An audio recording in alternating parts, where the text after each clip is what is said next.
easily. Weetereze. Check yourself. Hallelujah. Weetereze mu bulamu bwo. Check yourself. Bw'obanga osobola okusalawo obubi amangu mu bulamu bwo. If you can decide badly in a hurry. Hallelujah. Weetereze. Check yourself. Bw'obanga osobola okunyiiga nnyo mangu. If you can get annoyed easily. Era n'otuuka ne mu kukola ebintu ebitagwanidde kukolebwa.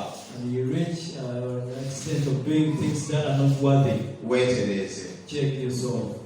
Praise the Lord. Amen. Otegeere kiringa bw'olaba abaana abatamanyi mugaso gwa bataata baabwe abamu babakuma abamu ne babakuba abamu ne bakola kwonna bye baagala.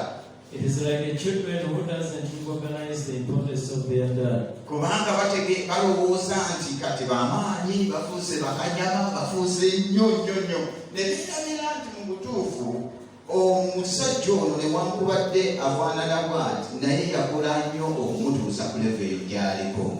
Sometimes they forget that no matter that dad looks like that, but he worked hard for him to be at that level. Abamu ne bamugerera ne babayoga abamu bayita we beegatta n'abantu abandi bakola abazadde baabwe akabi. And some join groups to do ill to their parents. Naye buba butamanya. But it is ignorance. Mulokole ali wano twagala leero.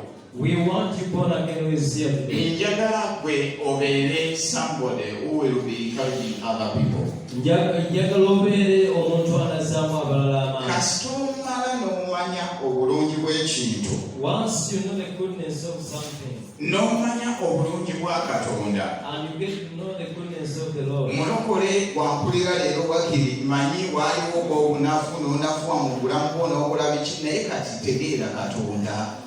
We are weakened somehow, but now you understand God. Otambule ne Katonda nga ggwe. You move with God as you. Onyumye ne Katonda nga ggwe. You chat with God as you. Hallelujah.